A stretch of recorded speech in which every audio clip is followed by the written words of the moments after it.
കഥ ദുബായ് കത്ത്. ഞാൻ ഫോർട്ട് കൊച്ചി സെൻറ്റ് മേരീസ് സ്കൂളിൽ 8ാം തരത്തിൽ പഠിക്കുന്ന കാലം.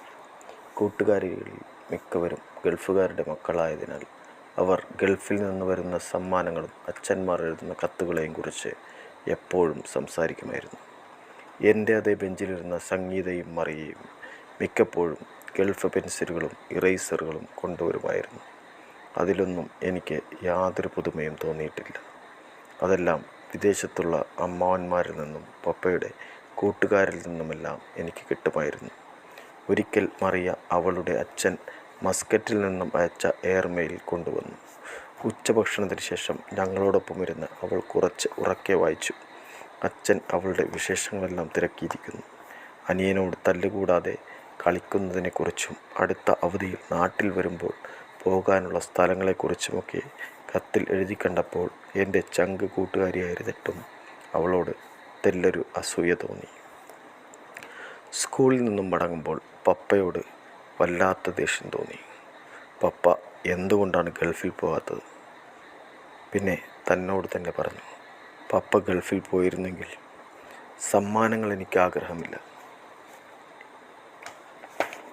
പപ്പ എനിക്ക് കത്തെഴുതുമായിരുന്നു. അതെല്ലാം കൂട്ടുകാരികളോടൊത്തിരുന്ന് വായിക്കാമായിരുന്നു. ആലോചിക്കുന്തോറും ദേഷ്യം കൂടി വരുന്നു. വല്ലാത്ത ദേഷ്യത്തോടെ വീട്ടിലെത്തിയ ഞാൻ മുകളിലത്തെ മുറിയിലെത്തി ബാഗ് വലിച്ചെറിയണമെന്ന് മനസ്സ് പറഞ്ഞെങ്കിലും ടേബിളിന് താഴെ തന്നെ വെച്ചു. ഉടനെ കട്ടിലിൽ കയറി കമിഴ്ന്ന് കിടന്നു. ചായ കുടിക്കാൻ ഞാൻ ചെല്ലാത്തത് കൊണ്ട് ഉമ്മി അടുക്കളയിൽ നിന്നും ഉച്ചത്തിൽ വിളിച്ചു, പാറു താഴേക്ക് വാ. ഫർസാന എന്ന എൻ്റെ പേരിന് പാറു എന്ന വിളിപ്പേരുണ്ടാക്കിയത് ഉമ്മിയാണ്. അതിൽ ഉമ്മിയോട് തെല്ലൊരമർഷം ഇല്ലാതില്ല. ഉമ്മി ദേഷ്യത്തോടെ പാറു നീ എവിടെ എന്ന് വിളിച്ചുകൊണ്ട് മുകളിലേക്ക് കയറി വന്നു. കാര്യം തിരക്കിയപ്പോൾ ഞാൻ ദേഷ്യത്തോട് ചോദിച്ചു, പപ്പ എന്താ ഗൾഫിൽ പോകാത്തെ? ഉമ്മി ദേഷ്യത്തോടെ, മര്യാദയ്ക്ക് നാട്ടിൽ ബിസിനസ് ചെയ്യുന്ന പപ്പയെ ഇനി ഇവൾക്ക് ഗൾഫിൽ വിടാഞ്ഞിട്ടാ, വേണമെങ്കിൽ വന്ന് ചായ കുടിക്കടി. ഞാൻ ഗൗനിക്കാതെ അവിടെ തന്നെ കിടന്നു. രാത്രി 7 മണിയായി കാണും. താഴെ പപ്പയുടെ ശബ്ദം.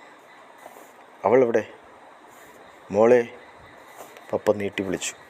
പപ്പയോട് ദേഷ്യം കാണിക്കാൻ കഴിയാത്തത് കൊണ്ട് ഞാൻ പരിഭവഭാവത്തിൽ താഴേക്ക് വന്നു. പപ്പ നാട്ടിലൊരു ട്രാവൽ ഏജൻസി നടത്തുന്നു. പപ്പയുടെ ബന്ധുക്കൾ പലരും ഗൾഫിലെത്തിയത് പപ്പ വഴിയാണ്. ആ പപ്പയോടാണ് ഞാൻ ഗൾഫിൽ പോകാൻ പറഞ്ഞതെന്നുള്ള വസ്തുത നിലനിൽക്കുന്നു.